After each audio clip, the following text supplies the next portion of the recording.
Hello everyone, Radhe Radhe. आप सभी का बहुत बहुत स्वागत है। गणगौर माता की पूजा की देखिए तैयारी हो चुकी है। तो गणगौर माता की पूजा कब है? 11 अप्रैल को ये पूजा है और चैत नवरात्रि की तीज के दिन जो है ना ये पूजा की जाती है। तो 11 अप्रैल यानी गुरुवार के दिन आपको पूजा करनी है। सारी तैयारियां जो है ना मैंने कर ली थी। इसके बाद जो है ना आपको क्या करना है, सबसे पहले आप जिस जगह पूजा करने वाले हैं उस जगह को जो है ना इस तरह से हल्दी से आप लीप लेना।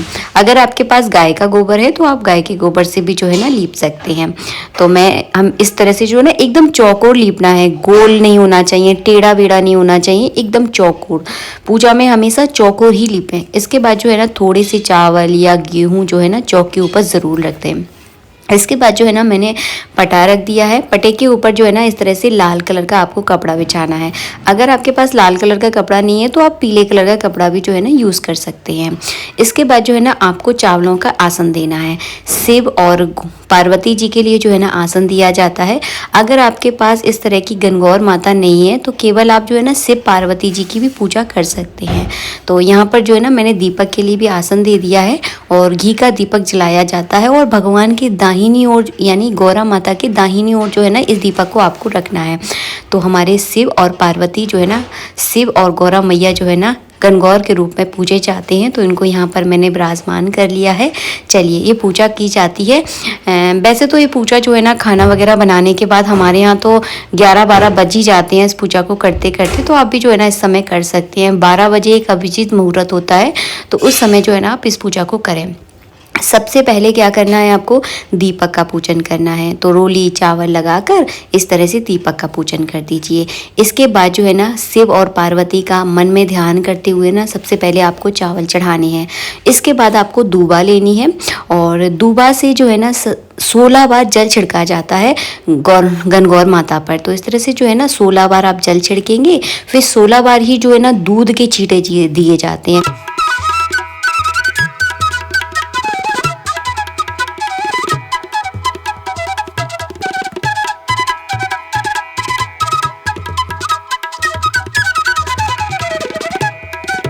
छींटे देने के बाद जो है ना वस्त्र पहनाने हैं आपको गणगौर माता को। तो यहाँ पर जो है ना मैंने दुपट्टा और चुन्नी जो है ना इस तरह से उड़ा दी है।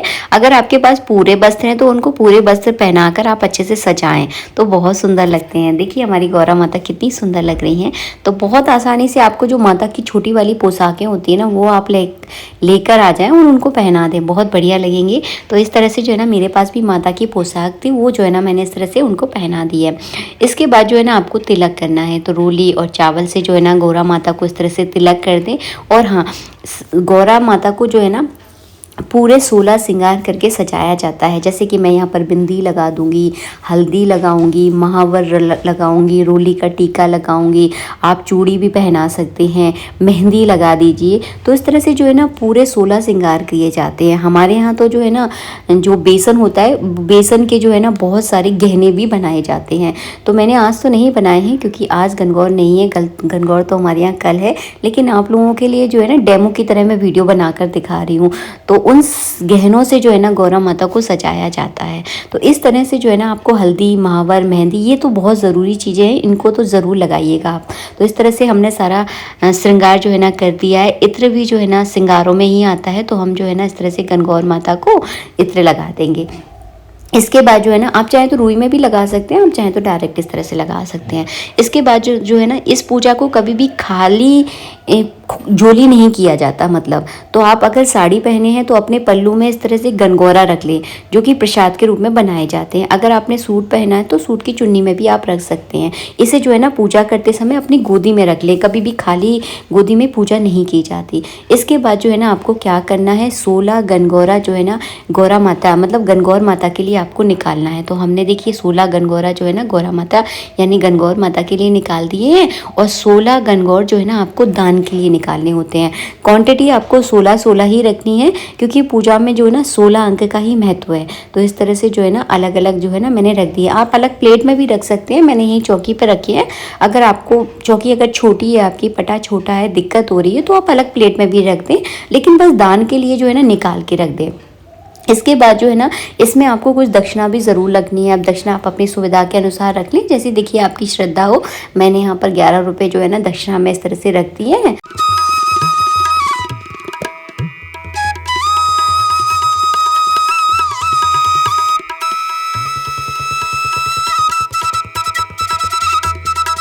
के बाद मैंने सुहाग सामान चढ़ा दिया है। तो ये सुहाग सामान जो है ना बांस की डलिया में चढ़ाया जाता है।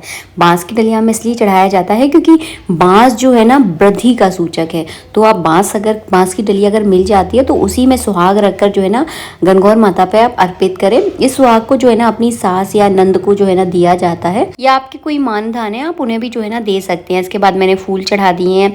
इसके बाद जो है ना आपको रखनी है 16 बिंदी। तो सबसे पहले जो है ना मैं हल्दी की 16 बिंदी रखूंगी। आप यहाँ पर सफ़ेद कपड़े का भी प्रयोग कर सकते हैं, या फिर इस तरह से सफ़ेद कागज़ ले लीजिए कोरा वाला। तो सबसे पहले मैंने हल्दी की 16 बिंदी लगाई।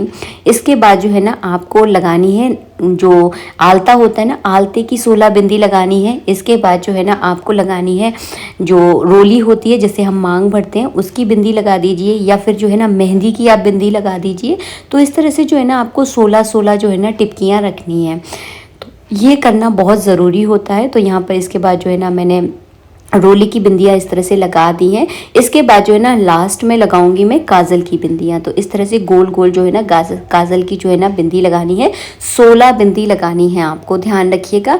बाद में इसका क्या किया जाता है, बाद में जो है ना इसको वैसे तो साल भर इसको रखा जाता है। काफ़ी सारे लोग तो इसको दीवार पर भी लगाते हैं। तो अगर आपके पास इस वाइट कलर की दीवार है जहाँ पर आप पूजा कर रहे हैं तो दीवार पर भी जो है ना आप लगा सकते हैं। इसके बाद जो है ना आपको हवन करना है। और हाँ, गणगौर माता की कथा आप ज़रूर पढ़िएगा, बहुत ज़रूरी होती है। तो कथा की पुस्तक वैसे आपको मार्केट में मिल जाएगी। अगर ना मिले तो वैसे तो हमारे बड़े बूढ़ों को पहले बहुत आती थी कथा, लेकिन आजकल जो है ना हम लोग बाहर रहते हैं, हम नौकरी के सिलसिले में बाहर चले जाते हैं, तो कोई कथा सुनाने वाला नहीं होता। तो आप इस तरह की पुस्तक लेकर आ जाएं और आराम से जो है ना उस कथा को पढ़ सकते हैं। इसके बाद जो है ना मैंने जो उबला होता है यानी कंडा होता है उसको गर्म करके जो है ना यहाँ पर हवन किया है, मतलब होम किया है, ज़रूरी होता है। इस पे जो है ना मैंने घी की आहुति दी है। और घी की आहुति देने के बाद जो गणगौरा, मीठा जो गणगौरा था ना, उसको यहाँ पर मैंने भोग लगा दिया है। भोग लगाने के बाद जो है ना घी का आचमन करवा दिया है, ये ज़रूरी होता है। इसके बाद जो है ना आपको दूबा लेनी है। इसके बाद आपको दूबा लेनी है और एक कटोरे में आपको जल भरना है। आप यहाँ पर कांसे का बर्तन यूज़ करें तो ज़्यादा सही है। अगर कांसे का नहीं है तो आप स्टील का बर्तन भी यूज़ कर सकते हैं। इसमें आप थोड़ा सा कच्चा दूध डाल दीजिए। अगर आपके पास कच्चा दूध नहीं है तो इसमें आप हल्दी भी डाल सकते हैं। तो दूबा से जो है ना आपने जो 16 श्रृंगार किए हैं, उन 16 श्रृंगारों पर जो है ना 16 छींटे दिए जाते हैं। जैसे कि मैंने नई चूड़ियाँ पहनी है, मेहंदी लगाई है, हाथों में अंगूठी पहनी है, तो सब पर जो है ना आपको 16 बार छींटे देने हैं। इसके बाद जो है ना आपको गणगौर माता की जो है ना आरती करनी है। आप इस पूजा को अकेले भी कर सकते हैं। अगर आप अपने परिवार के साथ कर रहे हैं तब भी आपको इसी तरह से जो है ना पूजा करनी है। हमारे यहाँ पर तो इसी तरह से पूजा होती है। अगर आपके यहाँ पर कुछ अलग होता है तो मुझे कमेंट बॉक्स में कमेंट करके ज़रूर बताना। तो इसी सरल विधि से जो है ना मैं हर साल पूजा करती हूँ। आरती करने के बाद जो है ना इस तरह से आपको जल का अर्घ देना है और गणगौर माता हम सबके सुहाग की रक्षा करें। इसके बाद जो है ना अपने पल्लू को लेकर जो है ना इस तरह से पल्लू लेना है और 16 बार जो है ना गणगौर माता को प्रणाम किया जाता है। तो इस तरह से जो है ना गणगौर माता की हम हर साल पूजा करते हैं। इसके बाद आपकी गोदी में जो गणगौरा होते हैं, इनका क्या करना है। जो इन गणगौरा को जो है ना आपको ही खाने होते हैं, किसी और को ये गणगौर नहीं दिए जाते। तो ये गणगौर आप ही खाएं, अपने पति को भी नहीं देना है। समझ में आ गया ना, तो इसको आप ही को खाना है। ये 16 गणगौरा होते हैं और खुद को ही खाने होते हैं और बहुत टेस्टी लगते हैं। आपको बिल्कुल भी ऐसा नहीं लगेगा कि मुझ पे खब नहीं रहे हैं, तो ऐसा बिल्कुल भी नहीं है, बहुत टेस्टी होते हैं। इसके बाद जो गणगौर माता की जो गणगौरा हमने चढ़ाए थे, इनका क्या करना है, ये आप किसी कन्या को दे सकते हैं। और जो अलग से हमने दान के लिए निकाले थे, वो दान वाले गणगौरा जो है ना आप अपनी नंद को या अपनी सास को या आपके कोई मानधान है तो उन्हें ये जो है ना गणगौरा आप दे सकते हैं। सुहाग सामान का क्या करना है, तो सुहाग सामान भी जो है ना दान किया जाता है। देखिए, किसी के निमित्त जब हम कोई चीज़ निकालते हैं, जैसे कभी साड़ी निकाली है या सुहाग का सामान निकाला है, तो उस पर जो है ना हमारा कोई अधिकार ही नहीं रह जाता। उसे जो है ना हमें दान कर देना चाहिए। आप चाहें तो मंदिर में दान कर सकते हैं, आप चाहें तो किसी को दे सकते हैं, वो आपकी इच्छा है, लेकिन दान ही करना चाहिए।